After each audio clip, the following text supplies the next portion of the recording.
நேயர்கள் அனைவருக்கும் என் அன்பு கலந்த வணக்கம்.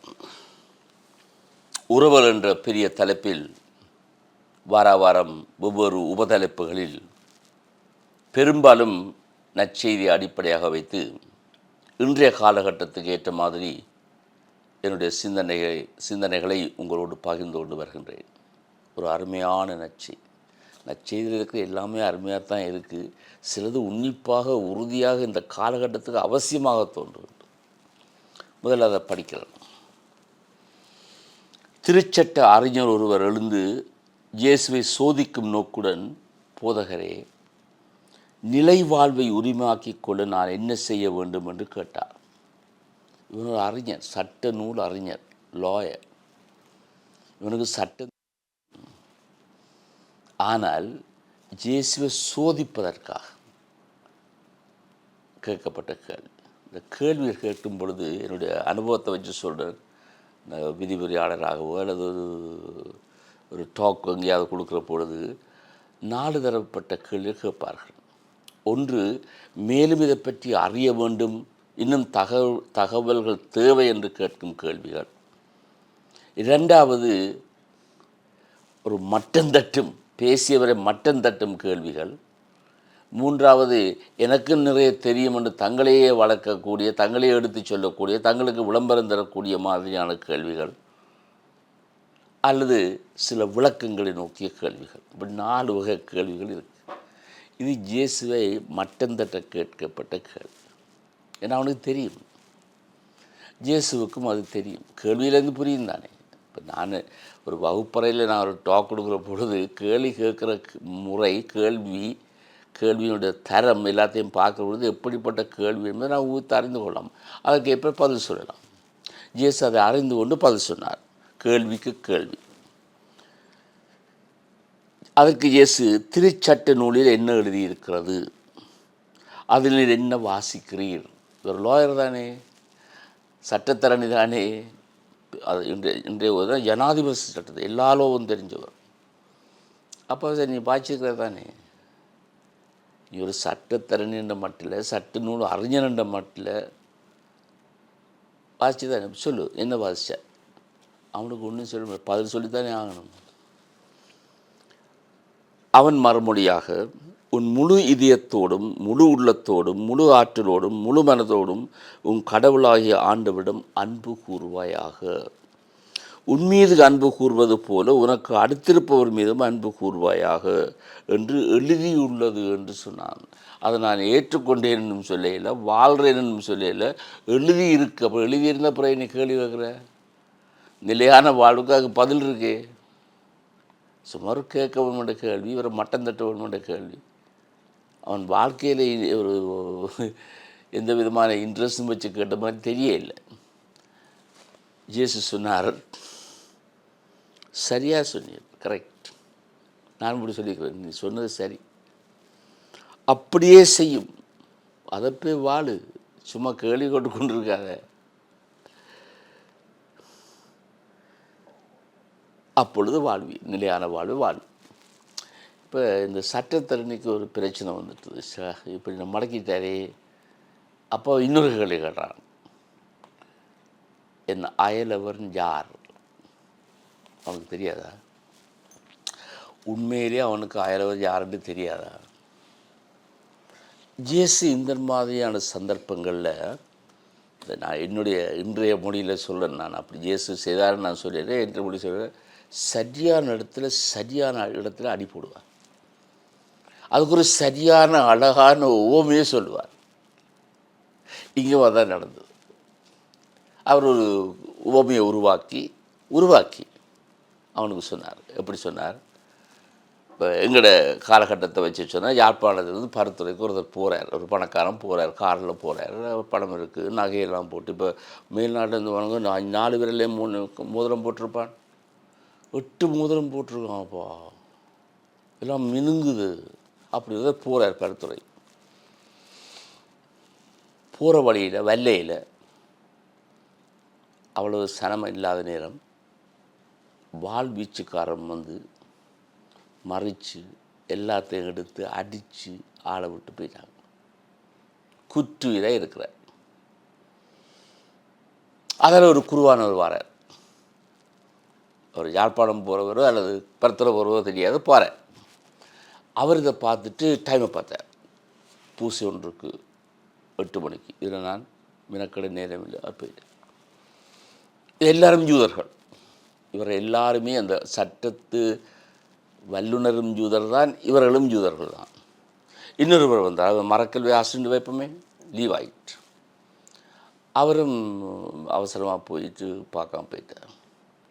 அதால் சமூகத்தால் ஒதுக்கப்பட்ட, இதுதான் அந்த இயேசுனுடைய அடி, சமுதாயத்தினால் ஒதுக்கப்பட்ட, விலக்கப்பட்ட, தொடக்கூடாதுன்னு நாங்கள் நினைக்கிற ஒரு மிக கீழ்ப்படிந்த கீழாக உள்ள ஒரு நிலையில் இருக்கிற ஒரு சமாரித்தன் யூதர்களால் விலக்கப்பட்டவர்கள், ஒதுக்கப்பட்டவர்கள், தொடக்கூடாது, பேசக்கூடாது, அந்த மாதிரி. அந்த சமாரியனே அங்கே கொண்டு வரார் இயேசு. அவன் காரில் தான் அவனும் போகிறான். அவனை இதை பார்த்துட்டு காரை மறித்து அவனுக்கு வேண்டிய ஃபர்ஸ்ட் எய்டை, முதலுதவியெல்லாம் செய்துட்டு, இல்லை இது ஒரு ஆபத்தான நிலை, இப்படி விட்டு போகக்கூடாது, தன்னுடைய வாகனத்தில் ஏற்றி நெல்லியடியில் இருக்கிற ஒரு ஹாஸ்பிட்டலில் கொண்டு சேர்த்துட்டு, இந்த காசு இவனை பராமரிச்சுக்கொள், நான் பருத்துறையில் வருவேன், மிச்சம் ஏதாவது பேலன்ஸ் இருந்தால் நான் அதை பே பண்ணுறேன்ட்டு அவன் போயிட்டான். அப்போ இயேசு கேட்டார், யார் சட்டத்து வல்லுநரை, இந்த மூவரில் யார் அயலவன்? அவனுக்கு என்ன சொல்கிறதுன்னு தெரியாது. உண்மை சொல்லித்தானே ஆகணும், இல்லாட்டி இயேசு இன்னொரு அடி போடுவார். அவன் சொன்னான், சரி ஒத்துக்கொள்கிற சமாரித்தன் தான், அவன் தான் அயலவன். அதாவது இந்த உலகத்தில் வாழ்கிற அத்தனை மக்களும் அவர்கள் எந்த நாட்டில் வாழ்ந்தா என்ன, எந்த மொழி பேசினா என்ன, எந்த மதத்தை சார்ந்தா என்ன, எந்த சாதியை சார்ந்தா என்ன, அவர்கள் எல்லோரும் எங்கள் அயலவர்கள். யாரையும் விளக்க முடியாது. இந்த பக்கத்து வீட்டுக்காரன் மட்டுமல்ல, உலகமே ஒரு கிராமம். நாம் எல்லோரும் அயலவர்கள். அந்நியன் என்று யாருமே கிடையாது. ஒரு அருமையான ஒரு உவமை. அது இன்றைய காலகட்டத்துக்கு பிரிவினைகளை வளர்த்து, பாகுபாடுகளை வளர்த்து, மக்களிடையே ஒரு பெரிய குழப்பத்தை உருவாக்கி வரும் பெரும் அரசியல் தலைவர்களுக்கும் சரி, மத தலைவர்களுக்கும் சரி, சமூக தலைவர்களுக்கும் சரி, ஒரு பயங்கரமான செய்தி. எங்கள் எல்லாருக்கும் ஒரு பயங்கரமான செய்தி. இந்த கோயிலுக்கு மக்கள் வராரு இல்லையா, இந்த திருநாள் பெருநாள்கள் முடிச்சா பயங்கர க்ரௌட். நாங்கள் போகிறது இல்லை, எனக்கு அவ்வளோ விருப்பம் இல்லை. எல்லாரும் பக்தியோடு பரவசமாக செவிக்கிறார்கள். ஆனால் அருகில் இருக்கிறவன் யார் அல்லது எவ்வளவு கூட நான் கவனிக்க மாட்டேன், அவளோட நான் கதைக்கிறேன் இல்லையே. ஆனால் அங்கேயே பார்த்து பரவசமாக பாடுறார். அங்கே தான் இயேசு சொல்கிறார், நீ அவனை பார், அவளை பார், முதல் அவனோடு உறவுகள் பிறகு செவி இல்லையே.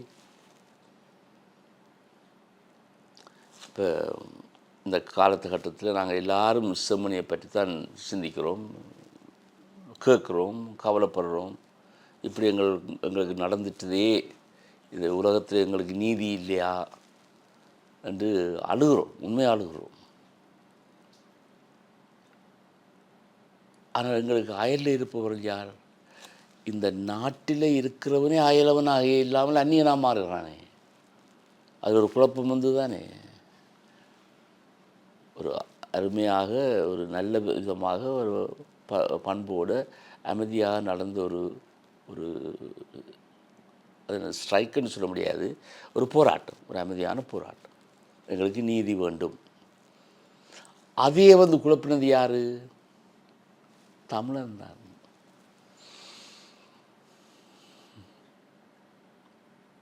யார் அயலவன்? அப்போ சிங்களவன் வருவானா? நீயே குழப்புற, அப்புறம் சிங்களவன் வருவானா? சரி, அவன் போனான்.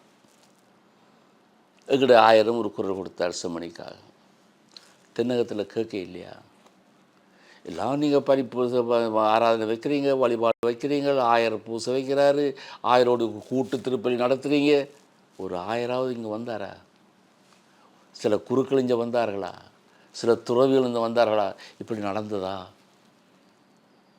இந்த நாட்டில், எங்கள் நாட்டில் இது நடக்கக்கூடாது. பௌத்த நாடு வந்தான ஒரு பௌத்த குரு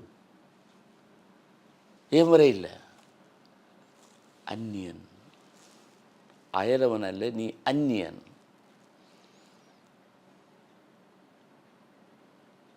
இப்படி நாங்கள் எல்லாரையும் பிரித்து பிரித்து பிரித்து அந்நியமாக்கி கொண்டு வந்தால் நாமே அழிவோம். அதான் நடந்து கொண்டிருக்கு. அதுதான் எங்களோட நாட்டிலேயும் சரி, எங்களோட வீடுகளில் கூட அந்நியமாக இருக்கிறோம். கணவன் மனைவி அந்நியமாக இருக்கிறோம். அன்பாக இல்லை, அந்நியோன்ய உறவில்லை, பிள்ளைகளோடு உறவில்லை. ஆசிரியர்களுக்கு மாணவர்கள் அந்நியராக மாறுறார்கள், மாணவர்களுக்கு சில ஆசிரியர்கள் அந்நியராக மாறுறார்கள். அவர்களுக்கு தான் இந்த ஊமை செய்தி. எனக்கு தான். சரி, இப்போ இந்த சட்டத்துக்கு வருவோம். நாங்கள் பழைய ஏற்பாட்டிலேருந்து இயேசு தன்னை உடைத்து கொண்டு ஒரு புதிய ஏற்பாட்டை உருவாக்குகிறார் என்று விவிலியத்தை சொல்லியிருக்கார். திரு அவையும் ஏற்றுக்கொண்டு எங்களுக்கு சொல்லி தந்திருக்கிறார். அதனால் பழமையெல்லாம் தவறு என்று சொல்வதற்கு. ஏனென்றால் இந்த கற்பனை, இந்த சட்டம் பழைய ஏற்பாட்டில் இருக்குது. அதான் அவன் படிச்சுட்டு சொல்கிறான். அது என்ன சொல்லுது? உன் முழு இதயத்தோடும், முழு உள்ளத்தோடும், முழு ஆற்றலோடும், முழு மனத்தோடும் உன் கடவுளாகிய ஆண்டவிடம் அன்பு கூர்வாயாக. அதே போன்ற அன்பைத்தான் அயலவருக்கும் கொடு, குறைத்தல்ல. அது போதும். நீ இதை வாழ்ந்தால், இந்த கற்பனையை வாழ்ந்தால் அது போதும். மற்ற கற்பனைகள், சட்டங்கள் ஒன்றுமே தேவையில்லை, அவசியம் இல்லை. ஒரு கற்பனை வாழ முடியாமல் இருக்கிற காரணத்தினால தான் நாங்கள் 10 கற்பனை உருவாக்குறோம், 10 சட்டங்களை உருவாக்குறோம். இப்போ இயேசுவின் நிலை வாழ்வு நீ வாழ்வதற்கு இது போதும், தாராளமாக போதும். ஆனால் அப்படி எங்களால் வாழ முடியலை. அப்படிப்பட்ட இந்த சட்டம் உறவினுடைய உச்சக்கட்டம். அந்த உறவுகளை பற்றி தான் நீங்கள் பேசிக்கொண்டிருக்கிறோம். இந்த சட்டம் உறவுகளின் உச்சக்கட்டம். நான் முழுமையாக என்னை அர்ப்பணிக்கிறேன். நான் வேறு, கடவுள் வேறு அல்ல. நான் வேறு, நீ வேறு அல்ல. நாம் எல்லோரும் ஒன்று. அதுதான் நிலை வாழ்வு. அதை மதங்கள் வளர்க்கின்றனவா? அரசியல் வளர்க்கின்றதா? பாடசாலைகள் வளர்க்கின்றனவா? சமூக சேவையாளர் வளர்க்கிறார்களா? இதுதான் நாங்கள் கேட்க வேண்டிய பெரிய சவாலுக்குரிய கேள்வி. உன் அயலவன் யார்? எல்லோரும். அதனால்தான் எங்களுடைய இறந்து போன திருத்தந்தை போப் பிரான்சிஸ் அவர்கள் எல்லோரையும் உள்வாங்க வேண்டும் என்று சொன்னார். எல்லோரையும் இந்த கற்பனை வச்சு கொண்டு தான் அவர் சொன்னார். யாரையும் விலக்கி வைக்கக்கூடாது, எல்லோரையும் உள்வாங்க வேண்டும். திருச்சபைக்கு மதில்கள் கிடையாது, திரு அவைக்கு மதில்கள் கிடையாது. எல்லாரும் பாருங்கள். ஆனால் எதிர்த்தவர்கள் யார்? சில கருதினார். அதே பாணியில் தான் இன்றைய திருத்தந்தை 14ஆம் லியோ எல்லோரையும் அரவணைக்க வேண்டும், எல்லோரும் வர வேண்டும். அந்த எல்லோரும் என்று சொல் மிக முக்கியம். அந்நியன் என்று யாருமே இந்த உலகத்தில் கிடையாது. அப்படிக்கொட்டொரு நிலையை நோக்கி நாங்கள் வாழ்ந்தால் நிலை வாழ்வு நிரந்தரமாகும். இத்தோடு இந்த உரையை முடித்துக்கொண்டு வணக்கம் கூறி விடைபெறுகின்றேன். வணக்கம்.